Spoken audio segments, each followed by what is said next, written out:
In the long history of human conflict, there have been many tragic and heroic deaths, but a few stand out as particularly epic.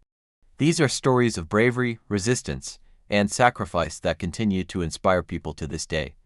One such story is of Galvarino, a warrior from the Mapuche tribe in Chile during the time of the Spanish conquest. In 1557, Spanish conquistadors had taken many Mapuche warriors as prisoners after a battle.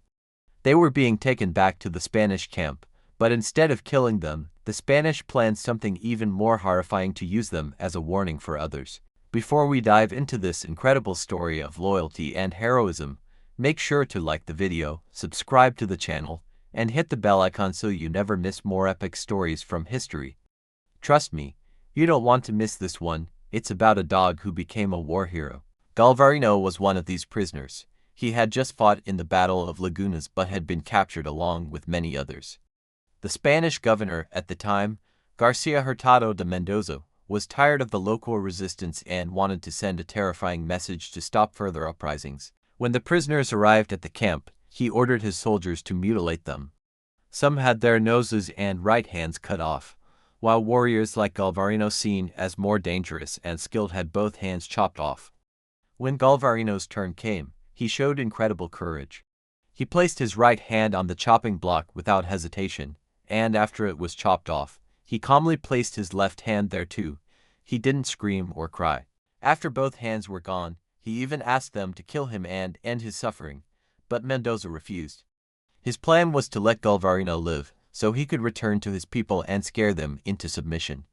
Galvarino was released along with other mutilated warriors and told to tell the Mapuche to stop fighting or suffer the same fate. But Galvarino did the opposite.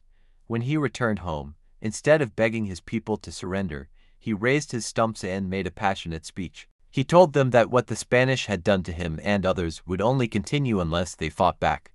His words were so powerful that he was promoted to war chief and was put in charge of leading the counterattack. Even though he had no hands, Galvarino refused to just sit back and lead from behind. He was determined to fight. He had knives tied to his stumps, turning himself into a human weapon. Then, on November 30th, Galvarino led a large group of Mapuche warriors in an ambush against the Spanish camp. The plan was to attack quickly before the Spanish could organize. But a mistake caused some warriors to attack too early. Seeing this, Galvarino raised his arms and shouted that no one was allowed to flee, that they had to die defending their homeland. He charged ahead and personally killed the second-in-command of the Spanish army. Unfortunately, despite their bravery, the Mapuche were outmatched. The Spanish had cannons and cavalry. The battle turned into a disaster, and thousands of Mapuche were killed. Galvarino was captured again. This time, Governor Mendoza offered him mercy and even asked him to join the Spanish side, but Galvarino refused. He said he'd rather die than live like them and was only sad that he couldn't kill more of them. According to some versions of the story, he was fed alive to the governor's dogs. Whether or not that last part is fully accurate, it's clear that Galvarino died fighting with incredible bravery, becoming a symbol of resistance in Chilean history. Another legendary death in history is that of Constantine XI, the last emperor of the Eastern Roman Empire, also known as the Byzantine Empire. In the 15th century, the once great Roman Empire had shrunk to just one city, Constantinople. Everything around it had been taken over by the Ottoman Empire, and the city was barely surviving by paying taxes to the powerful Ottoman Sultan. Constantine still ruled, but he had almost no real empire left. Things got worse when a new Ottoman Sultan, Mehmed II, came to power in 1451. According to an old Islamic prophecy, a great Muslim ruler would one day conquer Constantinople. Mehmed wanted to be that ruler. Constantine realized this and started looking for help. He tried to form alliances through marriage and asked for support from the Pope in Rome. He even promised to reunite the Catholic and Orthodox churches, but this only made his people angry. The Catholic nations of Europe also didn't send much help. Only a few ships and soldiers came. At one point, Constantine was approached by a Hungarian engineer named Orban, who claimed he could build a giant cannon that would defend the city. Constantine was excited, but he couldn't afford Orban's high price, so Orban went to Mehmed, who happily paid whatever it took. Orban built a massive cannon called the Basilico, which fired cannonballs the size of boulders. The siege began in April 1453. Constantine had just 7,000 defenders, while Mehmed had over 100,000 troops and powerful weapons. Cannons fired daily, breaking holes in the famous Theodosian walls that had protected the city for centuries. Still, the people of Constantinople fought bravely. Even women and children worked at night to repair the walls. Constantine himself was on the battlefield, encouraging everyone to stand strong. Strange and terrifying events started happening. A lunar eclipse darkened the sky, which many saw as a sign that the city would fall. A mist rose from the ground around the city's great church, the Hagia Sophia, and people said it was the Holy Spirit leaving them. During a religious procession, a painting of the Virgin Mary fell to the ground, shocking the people. Then, mysterious fire appeared in the sky. These events crushed the morale of the citizens, who felt God had abandoned them. Despite all this, Constantine remained strong. On May 28, the night before the final attack, he gave a speech in the Hagia Sophia. He spoke of the glory of Rome, of great emperors and heroes from the past, and asked everyone to fight until the very end. He ended the night with a final Christian service, the last one ever held in that church. On May 29th, the final Ottoman assault began. The city walls had been destroyed by cannon fire, and the soldiers poured in. Constantine fought alongside his men. When it became clear that the city was lost, he refused to flee. His advisors begged him to escape by ship, but he said, "The city is fallen, yet I am still alive." He removed his royal robes, put on regular armor, and charged into battle as a simple soldier. He was never seen again. With his death, the Roman Empire that had begun over 1,000 years earlier came to a final end.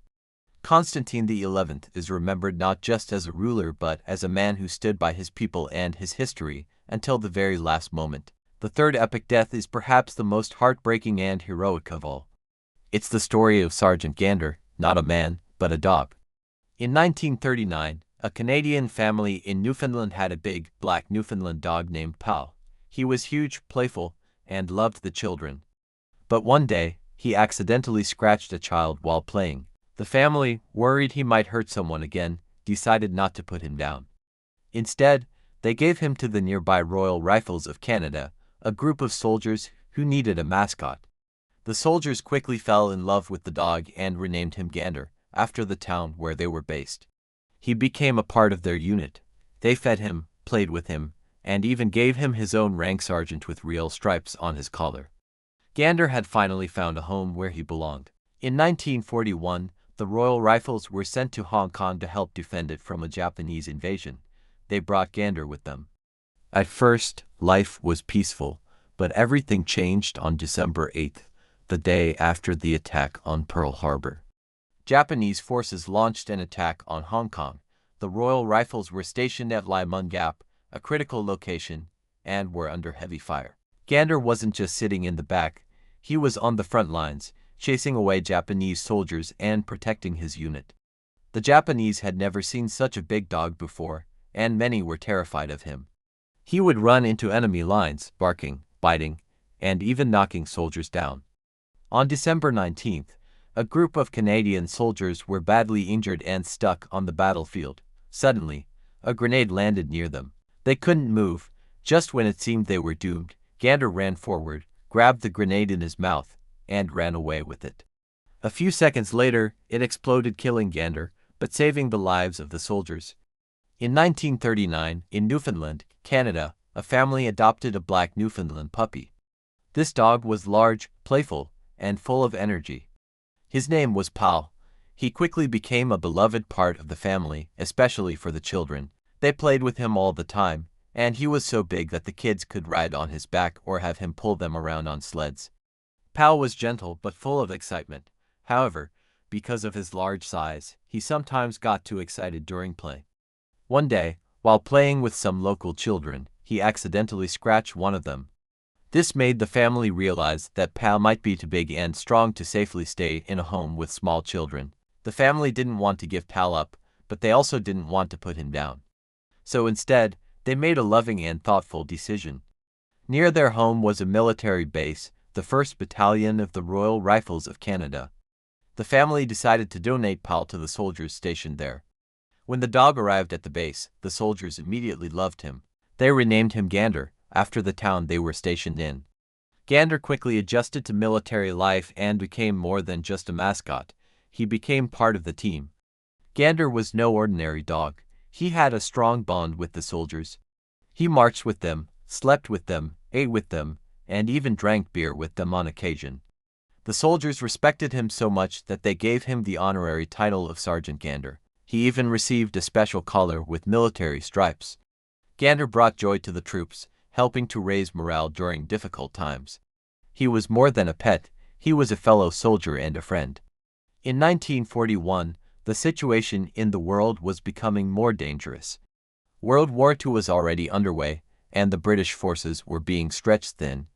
Japan had joined the war on the side of the Axis powers and was beginning to attack colonies in Asia. Britain needed help defending its colonies, and so the Royal Rifles of Canada, including Sergeant Gander, were sent across the Pacific Ocean to Hong Kong to help defend the area. When the soldiers arrived in Hong Kong, things seemed quiet at first. For the first few weeks, life there wasn't too different from what they had experienced in Canada. But on December 8, 1941, the day after Japan attacked Pearl Harbor, Japanese forces began a full invasion of Hong Kong. It quickly became clear that this would be a very difficult fight. The Allied soldiers, including the Canadians, were outnumbered and outgunned. The Japanese troops were more powerful and better prepared than anyone expected. Gander was there with his fellow soldiers on the front lines. The Royal Rifles were defending a place called the Lai Mun Gap, which was one of the most important parts of Hong Kong Island. It was the closest point to mainland China, and that meant it was the first target for the Japanese. The fighting was fierce, and the Canadian soldiers were under constant attack. But through it all, Gander stayed right beside them. Gander didn't just sit back and watch the battle. He actively fought with the soldiers. He would run toward the enemy, bark, and bite at them. He chased away Japanese soldiers and protected his fellow Canadians. The Japanese had never seen a dog this big and aggressive before. In the middle of gunfire and explosions, this huge black dog charging at them was terrifying. They didn't know what it was and started calling him a black demon. Even the enemy could see that Gander was brave and dangerous. On December 19, 1941, during one of the most intense nights of the battle, something extraordinary happened. A group of Canadian soldiers had been injured during the fighting and were waiting to be taken off the battlefield. Suddenly, a Japanese grenade landed near them. The soldiers saw it and knew they were too badly injured to get away in time. They had only a few seconds before it exploded, and it seemed like they were about to die. But then, out of the darkness, Gander appeared. Without any hesitation, he ran up, grabbed the grenade in his mouth, and ran away from the soldiers, toward the enemy lines. A few seconds later, the grenade exploded. Gander had saved the lives of the Canadian soldiers by carrying the grenade away from them. Sadly, he died in the explosion, sacrificing himself to protect his friends. The soldiers were heartbroken, but they never forgot what Gander had done for them. Because of him, they had lived. His bravery was greater than what most would expect from any soldier, human or animal. The story of what Gander did spread through the ranks, and he became a legend among the Canadian troops. Even the Japanese soldiers were left amazed and confused by the mysterious black dog who had fought beside the Canadians. Soon after, on December 25, 1941, just 6 days after Gander's heroic sacrifice, the Allied forces in Hong Kong surrendered to the Japanese. The surviving soldiers, including those saved by Gander, were taken to prison camps. Life in the camps was hard, but the story of Gander gave many of them hope. The Japanese guards were curious and even frightened by the story of the large black demon dog. They asked the Canadian prisoners many questions about the animal that had fought so bravely. Gander had left such a strong impression that even the enemy couldn't stop thinking about him. Many years later, after the war ended, Gander's story continued to live on through the memories of the men he had served with. They never stopped talking about what he had done. But for a long time, his bravery had not been officially recognized. That finally changed in the year 2000, almost 60 years after his death. Sergeant Gander was honored with the Dickin Medal for his bravery, becoming a symbol of loyalty and courage in war. His legacy lives on as a true hero who gave his life to save others. Sergeant Gander was more than just a dog. He was a soldier and a true symbol of bravery. His sacrifice proved that loyalty and courage are not limited to humans. His memory continues to live on, and he remains an inspiration to both military forces and civilians around the world. Sergeant Gander's legacy is a reminder that even the smallest acts of heroism can make the biggest impact. If you found Sergeant Gander's story as inspiring as we did, don't forget to leave a comment with your thoughts, give the video a thumbs up, and share it with someone who loves history or dogs. And if you want to hear more real-life legends like this, subscribe and stay tuned. There's so much more to come.